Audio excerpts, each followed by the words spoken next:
Halo lagi kawan-kawan, masih bersama saya Muhammad Fadil Setiarso dari Fakultas Teknik jurusan Teknik Informatika Universitas Mula Warman.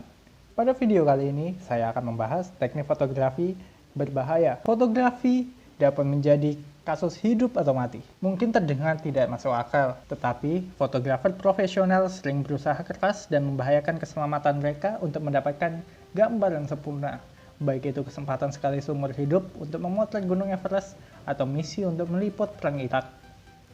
Banyak fotografer mempertaruhkan nyawa mereka hanya untuk melakukan pekerjaan mereka. 1. Wildlife Photography. Kehidupan endemik flora dan fauna yang hidup di alam liar menjadi salah satu objek foto yang menarik, sebab banyak rahasia kehidupan di sana yang tidak semua orang bisa temukan dan melihat secara langsung. Pengertian wildlife photography sendiri adalah bidang fotografi yang fokus untuk mengabadikan kehidupan endemik di alam bebas. Tidak seperti memotret hewan di kebun binatang atau warna-warni bunga di taman.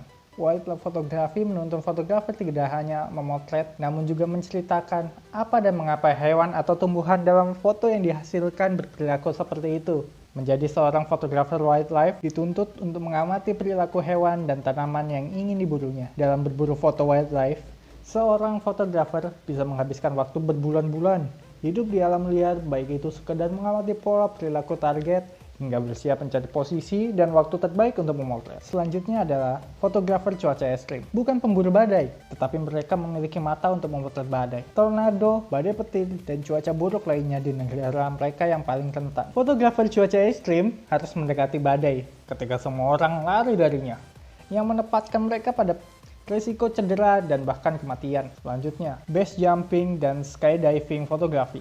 Melihat dunia dari pandangan mata burung adalah pekerjaan sehari-hari seorang fotografer base jumping dan skydiving. Meskipun base jumping dan skydiving telah disempurnakan dalam banyak hal, tapi masih ada sejumlah faktor yang membahayakan dalam kegiatan tersebut.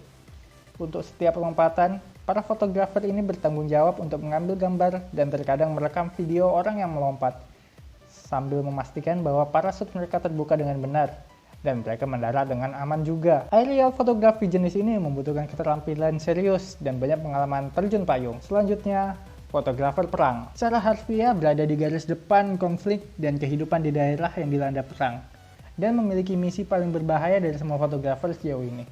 Untuk mengambil foto berkualitas yang secara akurat, melaporkan apa yang terjadi, fotografer perang harus mendekati aksi dan mempertaruhkan nyawa mereka demi pekerjaan mereka. Mereka sering terancam ditangkap, terluka, atau terbunuh saat mengambil gambar pertempuran dari peristiwa yang perlu dilaporkan. Selanjutnya adalah travel photography atau fotografer perjalanan. Mereka dikirim ke seluruh dunia untuk memotret pantai yang mempesona, barisan pegunungan yang indah, dan tanah kuno yang menjadi titik panas tujuan. Sementara sebagian besar tujuan perjalanan fotografer indah dan aman, beberapa berbahaya.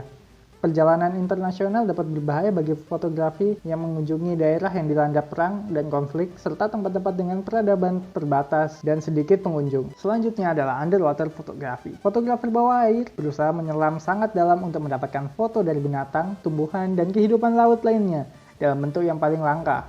Dianggap sebagai salah satu bidang fotografi yang paling sulit.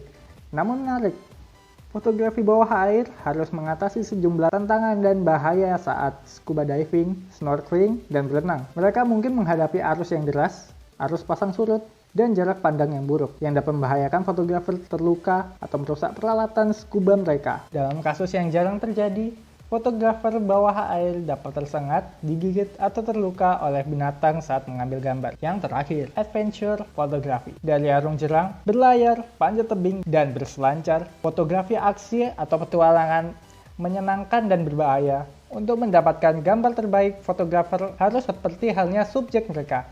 Tergantung pada aktivitas dan tingkat kesulitannya, fotografer harus mempersiapkan, melatih, dan tahu apa yang harus dilakukan jika mereka jatuh, melukai diri sendiri, tersesat, dan potensi bahaya lainnya. Itulah ketujuh teknik fotografi berbahaya. Adapun teknik lain yang ada di list ini, namun sudah saya bahas di video sebelumnya, seperti jurnalis dan olahraga fotografi, yang tidak kalah berbahayanya juga. Cukup sekian video kali ini, sampai jumpa. Saya tidak percaya kata-kata, saya percaya gambar. Gilles Perez.